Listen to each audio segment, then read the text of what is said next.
ನಾವು ಯಾವುದೇ ಪೂಜೆ ಮಾಡೋದಕ್ಕೂ ಮುಂಚೆ ಫಸ್ಟು ಪೂಜೆ ಮಾಡೋದು ವಿಘ್ನ ವಿನಾಶಕ ಗಣೇಶನಿಗೆ.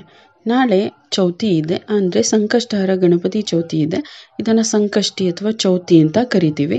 ಇದು ತಿಂಗಳಲ್ಲಿ 2 ದಿನ ಬರುತ್ತೆ. ಒಂದು ಅಮಾವಾಸ್ಯೆ ಆದಮೇಲೆ, ಒಂದು ಹುಣ್ಣಿಮೆ ಆದಮೇಲೆ. ಅಮಾವಾಸ್ಯೆ ಆದಮೇಲೆ ಬರುವಂಥದ್ದನ್ನ ಅಷ್ಟು ಇದಾಗಿ ಮಾಡಲ್ಲ. ಹುಣ್ಣಿಮೆ ಆದಮೇಲೆ ಬರುವಂಥದ್ದನ್ನ ಸಂಕಷ್ಟಹರ ಚೌತಿ ಅಂತ ಮಾಡ್ತೀವಿ. ಈ ಚೌತಿಲಿ ನಾವು ಏನು ಮಾಡಬೇಕು, ಹೇಗೆ ಮಾಡಿದ್ರೆ ವಿಘ್ನ ವಿನಾಶಕನ ಅನುಗ್ರಹನ ಪಡಿತೀವಿ ಅಂತ ಈ ವಿಡಿಯೋದಲ್ಲಿ ತಿಳಿಸ್ಕೊಡ್ತೀನಿ. ಯಾರು ಸ್ಕಿಪ್ ಮಾಡದೆ ಈ ವಿಡಿಯೋ ನೋಡಿ. ಹಾಗೆ ವಿಡಿಯೋಗೆ ಒಂದು ಲೈಕ್ ಮಾಡಿ. ನಿಮ್ಮ ಗಣಪತಿ ಇಷ್ಟ ಆಗಿರೋ ಓಂ ಗಂ ಗಣಪತಿ ನಮಃ ಅಥವಾ ಓಂ ಗಣೇಶಾಯ ನಮಃ ಅಂತ ಕಮೆಂಟ್ ಮಾಡಿ ತಿಳಿಸಿ. ಬನ್ನಿ ಏನು ಮಾಡಬೇಕು ಅಂತ ತಿಳಿಸ್ಕೊಡ್ತೀನಿ.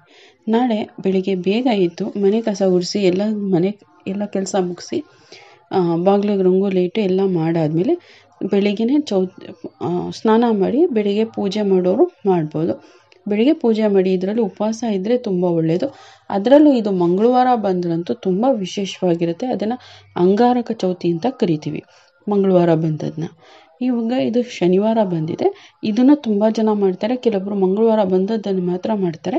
ಈ ಚೌತಿಲಿ ಉಪವಾಸ ಏನಾದ್ರು ಮಾಡ್ತೀವಿ ಅಂದ್ಕೊಂಡಿದ್ರೆ ಅಥವಾ ಮಾಡಬೇಕು ಅಂದ್ಕೊಂಡಿದ್ರೆ, ಏನಾದ್ರು ಕೆಲಸ ಆಗಬೇಕು ಅಂದರೆ 21 ಚೌತಿ ಮಾಡ್ತೀನಿ ಅಂತನೋ ಅಥವಾ 9 ಚೌತಿ ಮಾಡ್ತೀನಿ ಅಂತನೋ ಅಂತ ಅರಸ್ಕೊಂಡು ಕೇಳಿಕೊಂಡ್ರೆ ನಮ್ಗೆ ಆ ಕೆಲಸ ಆಗುತ್ತೆ. ಅಥವಾ ನೀವು 9 ಮಂಗಳವಾರ ಮಾಡ್ತೀನಿ ಅಥವಾ 21 ಮಂಗಳವಾರ ಮಾಡ್ತೀನಿ ಅಂತ ಕೂಡ ಮಾಡ್ಬೋದು. ಇದರಲ್ಲಿ ಮೇಯ್ನು ಬೆಳಿಗ್ಗೆ ಎದ್ದು ತಲೆ ಸ್ನಾನ ಮಾಡಿ ಪೂಜೆ ಎಲ್ಲ ಮಾಡಿದ್ಮೇಲೆ ಗಣೇಶನಿಗೆ ನಾವು ಕೆಂಪು ಹೂ ಗರಿಕೆಯನ್ನು ಅರ್ಪಿಸಲೇಬೇಕು. ಮತ್ತು ಗಣಪತಿಗೆ ಮೋದಕ ಅಥವಾ ಪಂಚಕಜ್ಜಾಯನ ನೈವೇದ್ಯವಾಗಿ ಅರ್ಪಿಸ್ಬೋದು. ನಾವು ಮಾಡೋಕ್ಕೆ ಬರಲ್ಲ ಅಂದರೆ ಒಂದು ಬಾಳೆಹಣ್ಣಾದರೂ ಇಟ್ಟು ನಾವು ಪೂಜೆಯನ್ನು ಮಾಡಬೇಕಾಗತ್ತೆ. ಆಮೇಲೆ ಇದಕ್ಕೆ ನಾವು ಗಣಪತಿನ ಪ್ರತಿಷ್ಠೆ ಮಾಡಿ ಪೂಜೆ ಮಾಡ್ತೀವಿ ಅಂದರೆ ಓಕೆ. ಅಕಸ್ಮಾತ್ ನಮ್ಗೆ ಆ ರೀತಿ ಎಲ್ಲ ಮಾಡೋಕ್ಕೆ ಬರಲ್ಲ ಅಂದರೆ ಗಣಪತಿ ಫೋಟೋ ಇರುತ್ತೆ ಅಥವಾ ವಿಗ್ರಹ ಇರುತ್ತಲ್ಲ, ಅದಕ್ಕೆ ಕೂಡ ಕೆಂಪು ಹೂವು, ಅಕ್ಷತೆ ಮತ್ತು ಗರಿಕೆನ ಅರ್ಪಿಸಿ ಕೂಡ ಪೂಜೆ ಮಾಡ್ಬೋದು. ಮತ್ತು ಇವತ್ತಿನ ದಿನ ನಾವು ತೊಪ್ಪೆಯಿಂದ ಮಾಡಿದ ತೊಪ್ಪೆ ಮತ್ತು ಗರಿಕೆ ಹಾಕ್ಬಿಟ್ಟು ಮಾಡ್ತೀವಲ್ಲ, ಅದು ಕೂಡ ಅಷ್ಟೇ.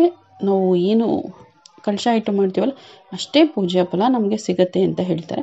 ಅದನ್ನು ಕೂಡ ನಾವು ಪೂಜಿಸಿದ್ರೆ ನಾವು ಅಂದ್ಕೊಂಡಿದ್ದ ಕಾರ್ಯ ನಿರ್ವಿಘ್ನವಾಗಿ ಆಗುತ್ತೆ. ನಾವೇನು ಅಂದ್ಕೊಂಡು ಕೇಳ್ಕೊಂಡ್ರೋ ಅದು ಆಗುತ್ತೆ.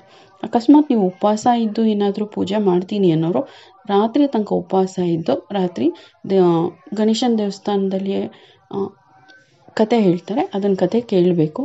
ಮತ್ತು ಅಷ್ಟೋತ್ತರ ಹೇಳಬೇಕು. ಅಷ್ಟೋತ್ತರ ಅಥವಾ ತಷ್ಟೋತ್ತರ ಶತನಾಮಾವಳಿನ ಹೇಳಬೇಕು. ನಿಮ್ಗೆ ಅಷ್ಟೋತ್ತರ ಹೇಳಕ್ಕೆ ಬಂದರೆ ಹೇಳಿ, ಅಥವಾ ಹೇಳಕ್ಕೆ ಬರಲಿಲ್ಲ ಅಂದರೆ ವಿಡಿಯೋಗಳು ಸಿಗುತ್ತವೆ, ಅದನ್ನು ಹಾಕ್ಕೊಂಡು ಕೇಳಿ. ಮತ್ತು ದೇವಸ್ಥಾನದಲ್ಲಿ ಕತೆ ಹೇಳ್ತಾರೆ, ಅದನ್ನು ಕೇಳಿ. ಅಕಸ್ಮಾತ್ ನಿಮ್ಗೆ ಏನಾದ್ರು ಚೌತಿ ಬುಕ್ ಇದ್ದರೆ ಆ ಚೌತಿ ಬುಕ್ಕಲ್ಲಿ ಅಷ್ಟೋತ್ತರ ಮತ್ತು ಕತೆ ಎಲ್ಲ ಇರುತ್ತೆ, ಅದನ್ನು ಹೇಳಿ. ನನ್ನ ಕೊನೆಯಲ್ಲಿ ಚಂದ್ರ ದರ್ಶನ ಆದಮೇಲೆ ಉಪವಾಸನ ಮುರಿಬೇಕು. ಚಂದ್ರ ದರ್ಶನ ಆಗಲಿಲ್ಲ ಅಂದರೆ ಏನು ಮಾಡಬೇಕು ಅಂದರೆ, ಅಕಸ್ಮಾತ್ ಕೆಲವೊಂದು ಸರಿ ಏನಾಗುತ್ತೆ ಅಂದರೆ ನಾವು 10 ಗಂಟೆ ಆದರೂ ಚಂದ್ರ ಕಾಣಿಸಲ್ಲ. ಚಂದ್ರ ಬಂದಿರ್ತಾನೆ, ಆದರೆ ಮೋಡ ಮರೆಯಾಗಿರುತ್ತೆ, ಕಾಣಿಸಲ್ಲ. ಆವಾಗ ನಮಗೆ ಏನಾದರೂ ಆಗಲಿಲ್ಲ ಅಂದಾಗ ಶಿವನ ಮೇಲೆ ತಲೆಯ ಮೇಲೆ ಚಂದ್ರ ಇರ್ತಾನಲ್ಲ, ಅದನ್ನು ಕೂಡ ನೋಡಿ ನಾವು ಕೈ ಮುಗಿದು ಕೇಳಿಕೊಂಡು ಪ್ರಾರ್ಥನೆ ಮಾಡಿಕೊಂಡು ಊಟನ ಮಾಡ್ಬೋದು. ಅಂದರೆ ಊಟ ಅಂದರೆ ಉಪ್ಪಿಲ್ಲದ ಊಟ, ಉಪ್ಪು ಖಾರ ಏನಿಲ್ಲ, ಹಾಲು ಅಥವಾ ಮೊಸರು ಹಾಕ್ಕೊಂಡು ಊಟ ಮಾಡ್ಬೋದು.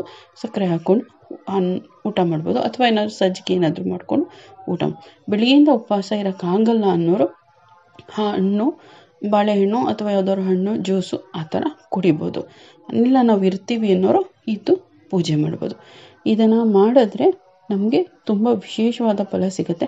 ಅಂದರೆ ಎಲ್ಲ ವಿಘ್ನಗಳನ್ನ ನಿವಾರಿಸೋ ವಿಘ್ನೇಶ್ವರನ ಪೂಜೆ ಮಾಡೋದ್ರಿಂದ ನಮಗೆ ವಿಘ್ನ ವಿನಾಶಕನ ಕೃಪೆ ಸಿಕ್ಕಿ ಎಲ್ಲ ಥರ ಕಾರ್ಯಗಳು ಸಕಲ ಕಾರ್ಯಗಳು ಕೂಡ ಜಯವಾಗುತ್ತೆ ಅಂತ ಹೇಳ್ತಾರೆ.